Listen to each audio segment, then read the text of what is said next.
Hello, and thank you for joining hashtag No Limits. I am your host, Shelly Kino, and hashtag No Limits is about, oh my goodness, hashtag No Limits is about people who have been had limits placed upon them by society, but who are busting through those limits. I apologize. I don't know why I just botched up the introduction there. I've only done this 197 times before, but anyway, um, Ophelia says in Hamlet, we know who we are, but not who we will be. And I believe that to be 100% true, and that there is not a better or more beautiful example than the caterpillar turning into the butterfly. Very quick science lesson for those who may not know, the caterpillar literally dissolves into cells and then reforms into the butterfly, but it's not finished struggling. It has to fight and work its way out of the cocoon in order for its wings to be strong enough to take it everywhere that it's going to go. While none of that seems or can be easy, neither is busting through limits that society places upon a person. And today I'm going to bring a guest on who's going to talk to us about some financial literacy, and specifically financial literacy for people who have someone with a disability in their life, because the financial literacy that they do and need is slightly different. And so I'm really excited to bring Stacy on, and I'll bring her on in just a minute. But before I do, I want to make sure that you like or subscribe to this channel.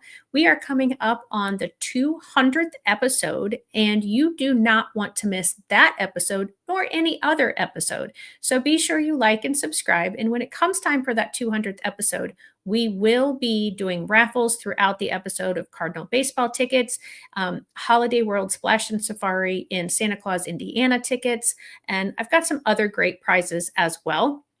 Make sure today, if you're watching us live, you give us a hashtag live. And if you're watching in the replay, you give us a hashtag replay. And so, first of all, we have Fran from Southern Illinois reaching out to us from Grace Community Baptist Church. And I appreciate you being here with us today, Fran. And so I'm going to bring Stacy on. Are you ready, Stacy? Hi. Yep. Hi. Thanks so much for joining me today. How are you doing? I'm doing well. Thanks for having me. Yeah, absolutely. So Stacy had something very unexpected, and well, not totally very unexpected, not totally unexpected, and very exciting happen recently. And if she wants to tell you about that, I will let her. But just go ahead and introduce yourself and tell us a little bit more about you and what you do. Yeah. So my unexpected news a little bit is my little girl decided to arrive 3 weeks early. So So she exciting. Yes, such a blessing, but we were kind of expecting her more towards the middle of March, and she made her arrival at the end of February. So I am running on a little bit of sleep, but I'm happy to be here and to talk with you guys today. I am a financial coach that specializes in working with parents or caregivers that have a child with a disability. In my former life, I was a special education teacher and administrator, and worked with parents, kind of understanding the special education process as well as working with teachers. So really have a heart for helping families. And what I've noticed is that there are a lot of things that special needs families have to kind of overcome and manage, and sometimes that's tricky. And then some of the financial kind of decisions that they have to make um, are a little bit more complex than maybe another family. So I really like being able to help support them in understanding all their different options, figuring out where to start, making sure that they're accessing the right resources, and really just providing that support and that non-judgmental, person to help guide them kind of manage next steps that they should do. Yeah, that's awesome. So how long, and I apologize if I missed it, were you a special education teacher? So I was a teacher for about 6 years, and then I kind of moved into the admin realm. But as an admin, I went into the classroom, still supported the teachers. Oh, And nice. then I got to go into all the fun meetings when maybe the school and the parent, maybe they were stuck or they weren't really Mhm. sure about what we should do next, to kind of help brainstorm, come up with different ideas, and then also kind of model and do a lot of professional development. But for me, I really enjoyed that work. I also have a young son, and I realized that when I came home, I was kind of completely drained, and I wasn't really able to be as present as I wanted to be for my family. So I Mhm. had this opportunity to kind of take a step back and start this business. So that's kind of my reason behind it, because I do think, they're only little ones, Yeah, and it's really definitely. important to, making sure, and what I help my families do too, is making sure that we're aligning, our values and how we're spending our money, because they are finite, but when they are aligned, then, the it can help exponentially and make things Right. feel even that much more special. Yeah, thank you for explaining that.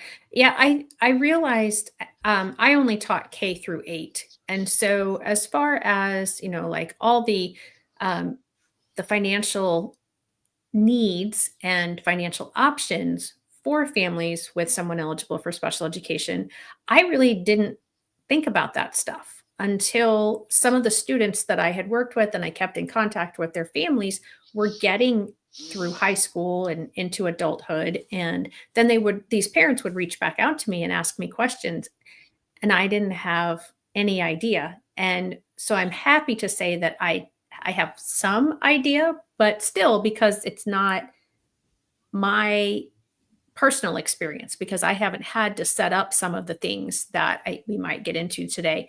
And I haven't had to have the same mindset approach.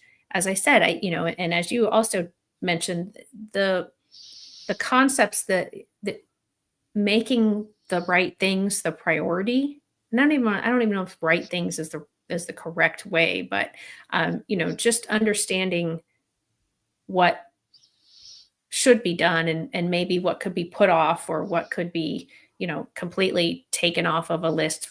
And so just having that understanding. And I think it's it's important for everyone. And I feel that a lot of people don't have financial literacy, and I'm blessed. My husband taught that in high school, and so he has that. But I mean, my parents raised me well, and they taught me those kinds of things, and so we've had investments for a long time, and it didn't take a lot of money at the beginning. It doesn't take a lot of money now, but it's I think a lot less than most people anticipate. Have you seen that as well, that people are concerned, "Oh, I don't need to, do this or that. I don't have much. I don't need to put it in a trust, or I don't need to, get a will or get a, investment account." Yeah, I think it can really depend, on the specific family and kind of structures. I've worked with some families that are very, forward thinking, and okay, I need to put all these things in place. And then there's other families that, they're trying to just kind of get through the week and Mhm. thinking about, oh, even just going on a vacation, or, stepping away from that caregiver role and letting somebody else kind of do some for their child, or even their adult child, is difficult. So that's why I think personalization is so important. And just to kind of clarify too, because so I'm a financial coach, which is a little different than like being a certified financial planner. So I believe you've had some of those on your uh, Mhm. podcast before too. Yes. And so they kind of work with, like, you have investments, these are the different investments you should do. This is long term, things like that. As a financial coach, I kind of go into some of the groundwork previously. So making sure that we have a budget, that we don't have a cash flow problem, that we're accessing the resources, no matter your child's age, that you're eligible for. So, I mean, there's been lots of families that have 3 or 4 year olds, and they're paying out of pocket for maybe speech language therapy or some other therapies, and they're not hooked up yet to the school system, when the school system could Mhm. also offer them, some additional therapy. So making sure that they're really connected in their particular area is something that I do as well, because I feel like that's so important. And one thing that's a little tricky is that although it's a federal law, the states have kind of adopted their own, and then each Mhm. individual place, like where you live, there are some different resources. So unless you happen to hear about those resources, or you have another parent friend who maybe has a child with a disability, you might not know all the different things. So that's another thing that I help parents kind of look at and make sure that they're responsible for. But what's been helpful for me is kind of looking, because there's so many different things you could talk about when you talk about finances. So I Mhm. kind of created this financial wheel that I like to kind of walk people through, because that can kind of help conceptualize for them, okay, this is the area that I feel like I need help with. Or maybe we're going to start here, and then after this is good, then now we're going to move on to something else. So it really provides some structure, as opposed to, well, maybe I should save some money, which is what Right. some people say. Right. Well, thank you very much for that clarification, because I do think I was kind of describing more of a financial planner and those kinds of areas than a financial coach. So I apologize and I thank you for that. So you talked about your financial wheel. Would you like me to pull that up now, or do you want to talk about some Sure. other things first? Okay, Yeah, we can just kind put of that pull up it there. up. Maybe we can. Oh, here. I have to figure out how to do it. It was already there, and I was like, "Why is it asking me to remove it?" I was confused. So I apologize to the audience for that. Oh, So let's give it. I'm going to give it the full screen so they can see it as much as possible. great. So yeah, this is the wheel, and I like to think of it because all the pieces, play a role, right? Hmm. And they're all important. And I kind of have a freebie that goes through, and people can kind of look and see, okay, these are the areas that I need to kind of focus on. But, really kind of just when we'll just sort of walk through it, mindset, when we talk about money mindset, a lot of that has been developed when you were younger, and you Hmm. might have like particular money scripts. And what's sometimes interesting is when, a couple comes together and they have different money mindsets, so different ways to Right. maybe handle money.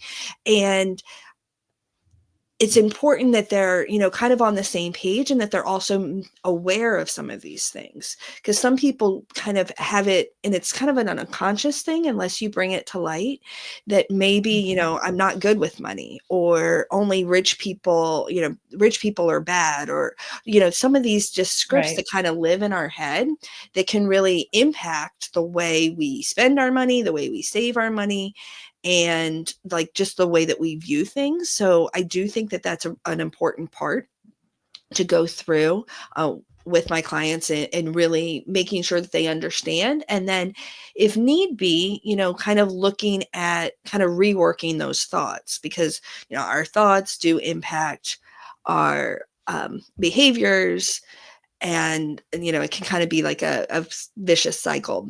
Hmm. So Absolutely. that's something that I often do. One of the very first things is kind of look at mindset.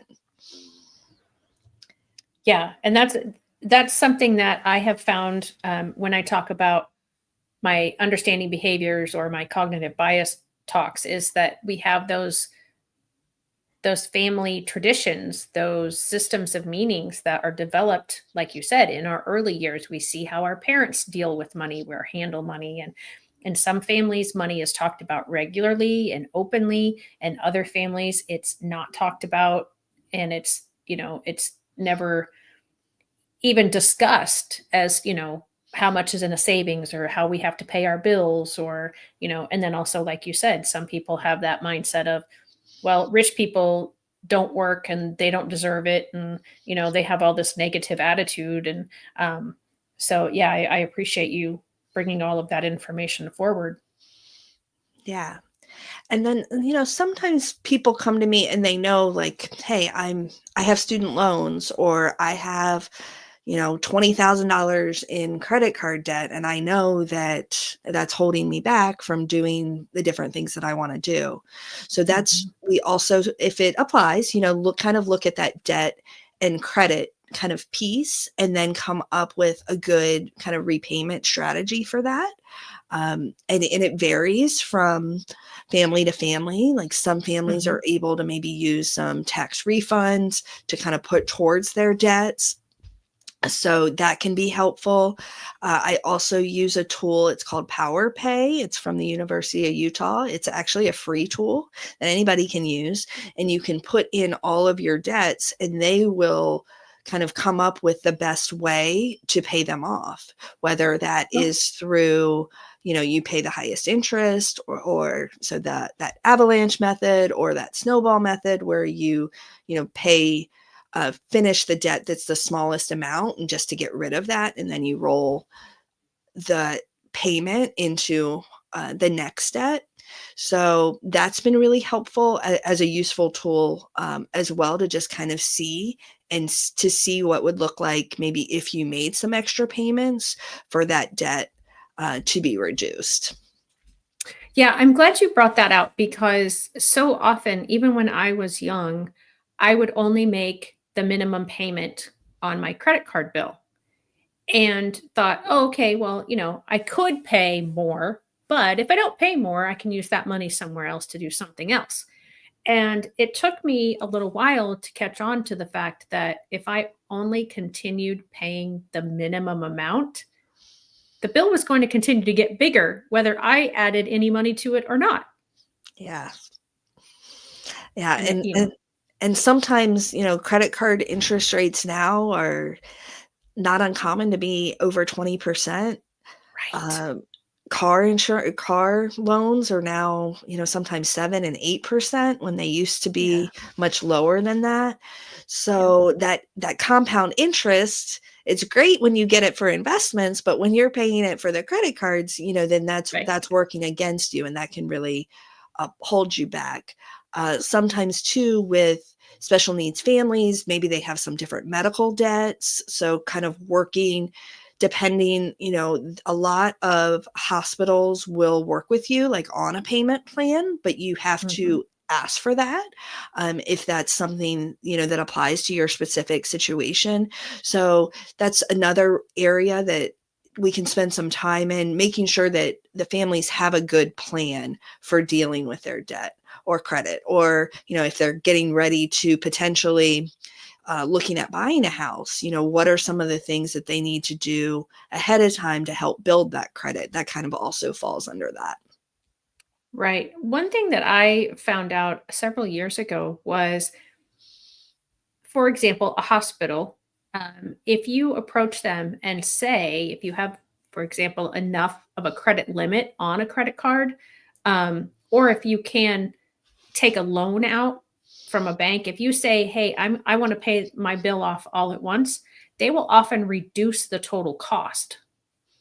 And so that's something that a lot of people don't know either.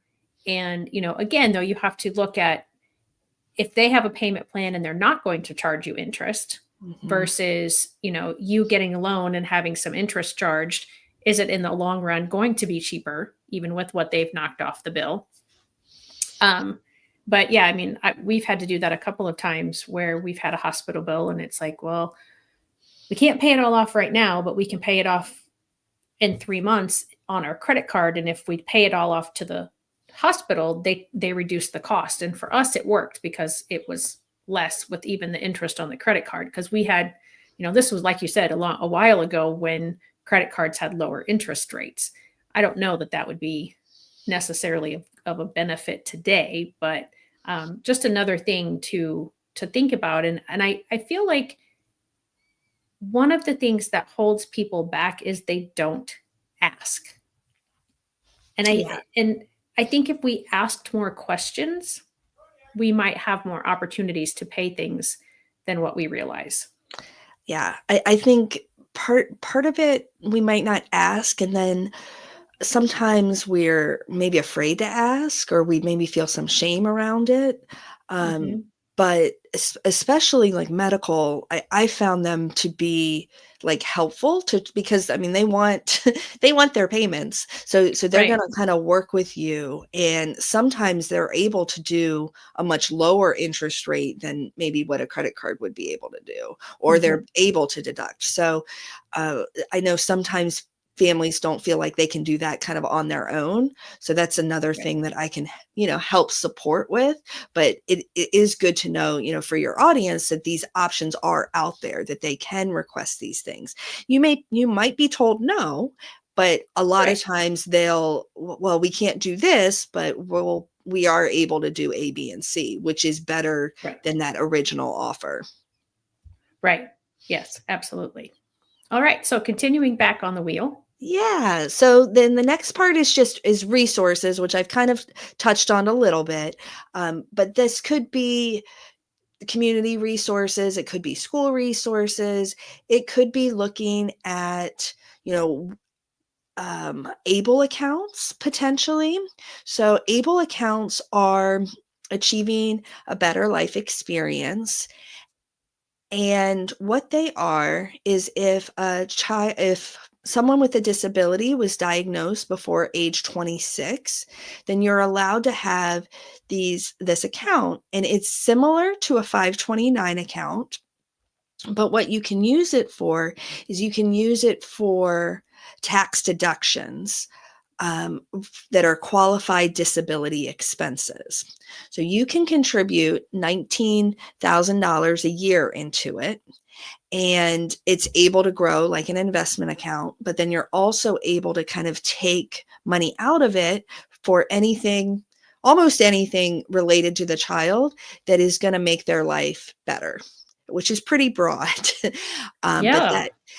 so I kind of like to think of it as like maybe like a HSA on steroids. So yes, you could Okay. use you could use it for medical things, because we were talking about medical things, but you could also use it for, a family. If a family goes on a trip to Disney and the child with a disability goes too, their plane ticket, their food, all of their expenses, you could take out of this able account. The other cool thing about the able account is it doesn't count under their assets if they do receive social security income. So social Oh. security income, not to get too much in the weeds, but they're only allowed to have $2,000 in actual Mhm. assets. But this able account, you're allowed to have up to $100,000 in there. So it's Wow. actually an avenue and a resource for the person with a disability that they can use for a lot of different things and still have some assets. So it's a really valuable account that not everybody utilizes to their full extent. Um, so that's another thing when I talk about resources that is really important. And it's something, the other piece is, it's something you can do without maybe doing a special needs trust. So if you maybe don't have a significant amount of money, but you want to pass some money on through, you could do that through an able account and actually deposit it there. The downside, or one thing to keep in mind, is that you can only do it up to the gift limit, which this year is $19,000. So I know I Okay. said a lot right there, but Yeah. it's a really cool account. A question that I have is with these able accounts, I know here in Illinois where I live, the schools are required now when they give out the IEPs or the IEP draft to include information about the able account. So, Mm, what are the criteria to be eligible for an able account?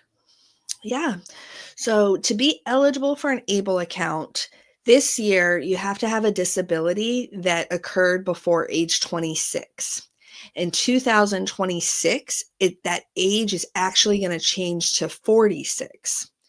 Wow. Yeah, which is going to include many more people, which is going to be Mhm. great. as well as, those that might have acquired disabilities through accidents, military, things of that nature as well. And then the other piece is that the disability has to be certified. And a lot of people ask, well, what does that really mean? And it's pretty broad, but there is a form, and I can send you the link, but it's a form that they recommend on the ABLE website that a doctor just signs off that says, yes, so and so has X disability or has been diagnosed with X disability. I have not heard of anybody who has been kind of called to produce that form, Mhm. but I still recommend that families have that so that it is a certified disability by a Okay. doctor, so not just by the school district.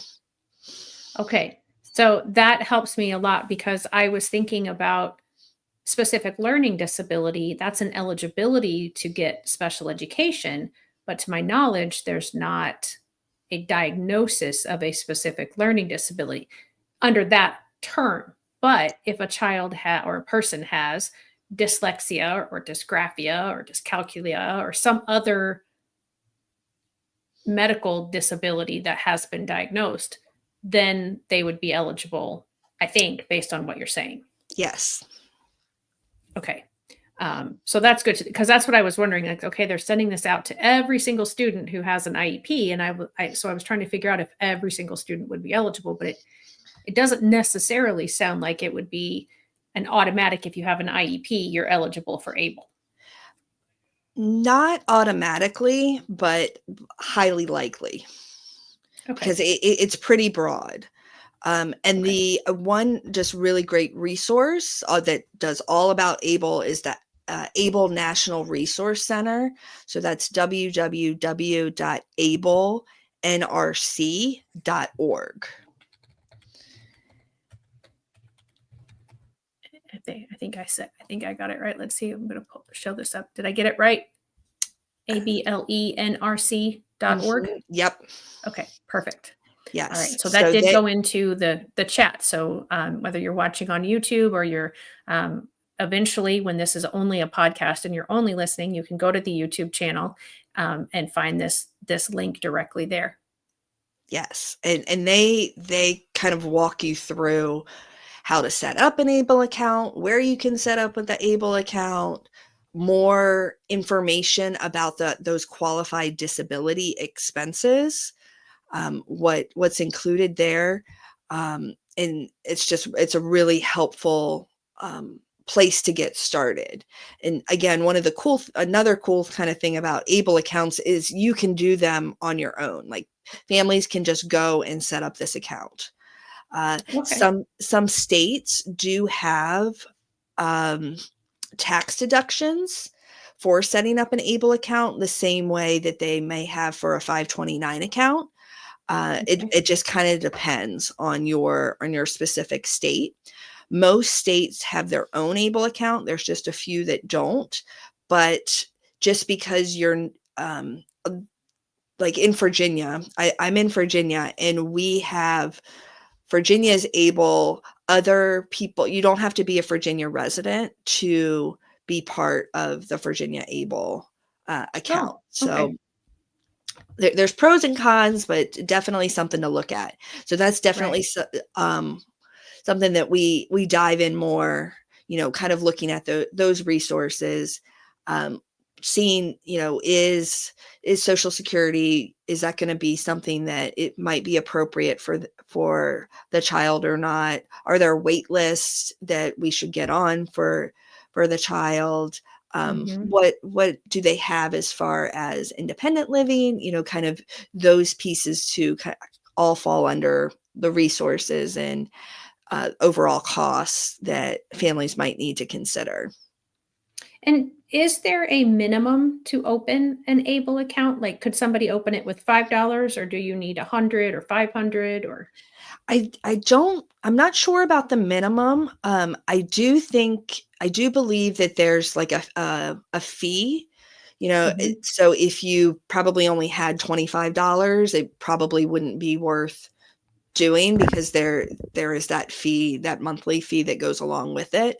Um, so, but I don't believe that there's a minimum. I can double Okay. check that. Okay. Great. Thank you. All right. So Sure. let's get back to the wheel. All right, let's see. All right, so then insurance and kind of protection, that kind of falls under those together. Looking at insurance for the family, long-term care insurance. Do they have a will? Do they have a plan? Kind of having those pieces in place. Some families are really great and they have different things, and some haven't really talked about that or looked at that. So that's another Right. area that I can help. Vision. So this one is really looking at that longer term vision for the family, for the child. What's it going to look like in 5 years? What's it going to look like in 10 years? What are we thinking after high school? Are we thinking that the child's going to live independently? Are they going to need some support? And then from that vision, how are we going to support that? So that's another place that we spend some time kind of looking at. And for some families, they haven't really been able to kind of think kind of some of those longer term visions or even just that ideal. But Mhm. by coming up with that, then we're able to kind of backstep and figure out, okay, this is the vision. This is what we want after high school. What are some of the things we need to put in place now so that we can reach that overall vision? Right. And sometimes that's difficult because their families sometimes have to be so much in the now that to even think about what next week will look like is seemingly impossible. And so to think, years down the road, sometimes they just don't have the bandwidth to do that. But you have to make space, you have to make time because this is important, not just for yourself, but for your child. Yeah. And I think that it's, as you said, it's not uncommon for families just to have a kind of a hard time with that, or even just thinking through, well, what potentially could it look like, or what would I want it to look like? But I've Mhm. also found that when we do that exercise and really spend some time with it, then maybe doing some of the day-to-day things now become a little easier because we have a clear idea of what we want, in the future. And of course, that can change and shift over time, but even just Right. having a general direction that we're going can be really helpful. Right. Absolutely. And then next is emergency fund or savings. The general rule for an emergency fund is 3 to 6 months of living expenses that are put away. I think, and especially right now with all the things going on with the economy, even having a larger emergency fund, Mhm. to me and those that I've worked with, it helps create some more sense of security to know Right. that, okay, even if things change drastically, I have a year of expenses um, covered that I don't have to worry. Or sometimes families, there's someone that gets sick, or they have to take off, or reduce their hours for a period of time. Having that emergency fund, you're able to kind of think through and really do what's best for your family at that time and not be so stressed about money. So I'm a Right. real big proponent in building that up. And so you said it's savings account, but what if you have a 401 what is it? 401. Yeah, just 401k. 401. Yeah, Yeah. 401k. Thank you. I'm like, I feel like there's a letter behind there. Cuz I have a 403b, but I Hmm. know that because that was an educator and I was like that's not the right, and I was wanting to throw the wrong letter in there. So if you have money in an investment account like that from a job that you've had, do you recommend to also have the savings account? Yes. So that's a great question. So the downside, having the 403b or the IRA or the 401k, they're great. They're retirement vehicles. So if you need to access that money, oftentimes before retirement age, you're going to be hit with a penalty. And that Mhm. penalty can be 20%. And then, Right. like right now, if let's say you needed that money today, well, you'd be selling your stocks when the stocks are low. Right. So that would actually be like at a detriment to you versus if you maybe had the money in a high yield savings account or even in a certificate of deposit. The certificate of deposits, they can run from like 3 months, 6 months, 12 months. They Mhm. sometimes have penalties too if you take them out early, but they're not to the same degree as taking money out of your retirement accounts. So I like to look at the retirement accounts as a separate bucket. Yes, it's there if you absolutely need it. But when we say emergency fund, we want that money to be accessible to you if you need it that day or if you need, in the next week. We don't want you to have to wait for the markets to maybe go up, maybe go down. And then as much as possible, we want you to have as much of your own money back as possible. So if you did have to access your 401k early, you would be hit with that penalty. Right. Yep. Okay, great. Thank you. Yeah. And then value spending, which we've kind of talked about a little bit, but one exercise that I like to do is actually go through your expenses for the last month and kind of highlight the things that are, really important to you or that were really enjoyable. And what I found is, maybe not all the expenses listed, are things that really align to maybe your values. Mhm. Sometimes, as special needs families, you might pay a little more for convenience. It might be easier to get Instacart versus actually go to the grocery store. And so that expense might be worth it to you. But other things may not be. So as we were kind of looking and trying to figure out a good budget and good cash flow, really looking at your spending and making sure that the values align to that. Yeah, and I appreciate that you said that because, to me, going to the store by myself is easy. Even when my daughter was young, if I really wanted to, I could, have someone watch her pretty quickly.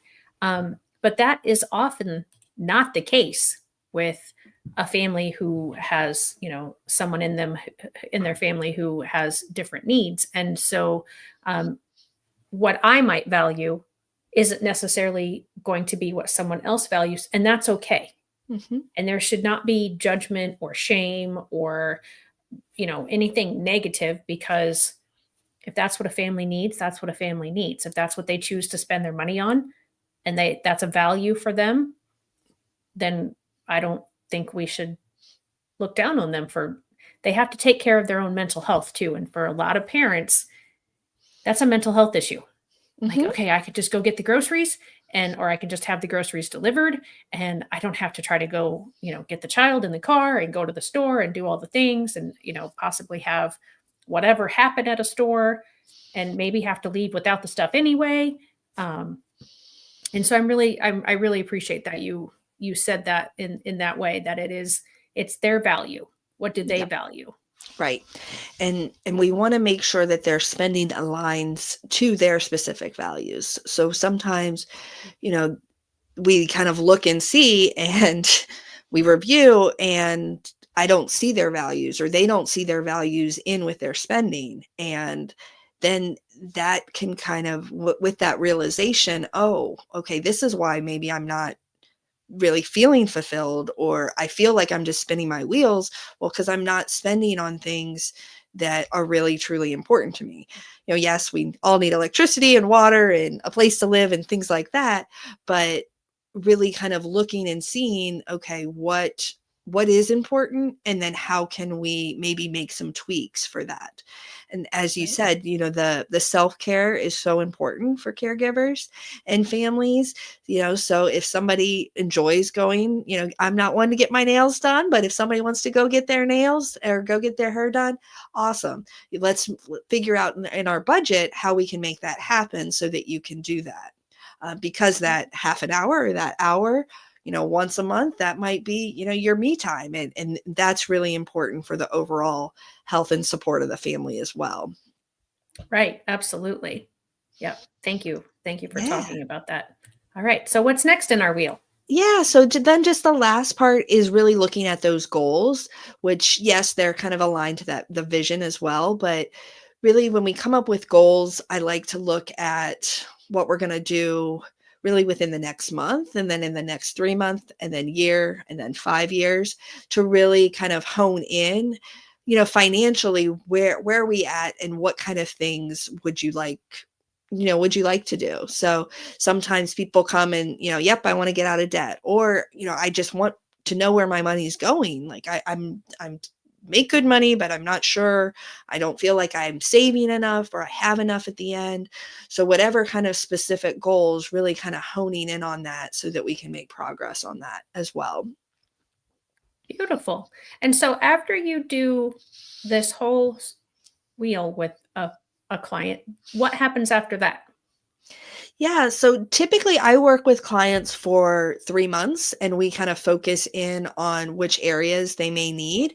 And then we kind of come up with their specific plan, so that they're able to kind of achieve their goals. One of the big things for me is that I want to help and empower so that people feel more comfortable and confident about where they're headed. Because that's another thing that I've seen is a lot of times, again, it's you can't control so much, but Mhm. when you feel like you are making steps and you do have specific actions to take that you are in control over, I've also seen it kind of trickle down into other areas as well. When you feel more confident about your money, then maybe you're willing to stand up for, maybe stand up to a teacher or advocate in another way, because you kind of build this confidence that then just kind of snowballs. So I love working with families and really kind of helping them, move from step A to step B, and really giving them that support.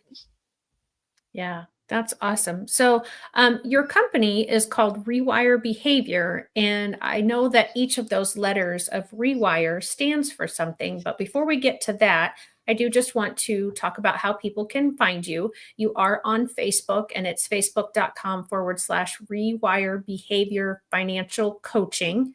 Um, and Instagram, it's just Instagram.com/Rewire Behavior. And then on LinkedIn, it's just look up Stacy Blackshear and you might find her that way. And I do just want to pop up your website again, which we saw a glitch before we came on air. So if that glitch is still happening when you check this out, if you're listening on the podcast or you're listening to this in replay, just check back in a day or two, and I'm sure everything will be fine. But if you need to get a hold of Stacy, and the website still is being a little pain, you can just reach out to her at Stacy, Stacy, at Rewire Behavior, which is REWIREBEHAVIOR.com. So Stacy at rewirebehavior.com. And remember, if you are watching this near the beginning of March of 2025, she has just had a baby, so she might not be able to get back to you as quickly as maybe she will at other times. But I know that she will get back to you, especially if you email her. So let's go ahead and talk about what the letters in Rewire stand for. And do you want me to show your? Is there anything after the behavior or the financial wheel to talk about the Rewire stuff? Or No, so in the okay, financial wheel, if those that are interested, I kind of have like a little handout that they can actually go through on their own. If they're interested, they can shoot me an email and I can send that to them. And it kind of has some questions so they can kind of rate themselves, and it just goes into a little bit more depth than what we talked about. Okay, perfect. So go ahead and tell me then, what do the letters in Rewire stand for? Yeah. So this is kind of the process that I use to kind of look at my own kind of financial life and kind of put myself on a path where I could really spend the time the way that I wanted to, align to my values and spend my money. So they've kind of been tweaked over the years, but it's kind of the basis. So the very first thing is really kind of to reassess, your financial reality. So kind of where are you at? And that oftentimes is really getting clear on your expenses, your cash flow, as well as your net worth with those assets and debts that you may have. And Okay. it's really important to put everything down. Sometimes we like to kind of sugarcoat or only look at one piece, but we need to bring in all the accounts to really get a picture. A lot of times I found that, not everybody has done this, or maybe they did it like 10 years ago or before they got married, and things have changed. So it's really Mhm. important to kind of, when we're starting, go ahead and lay everything out so that we can get a clear picture. Perfect.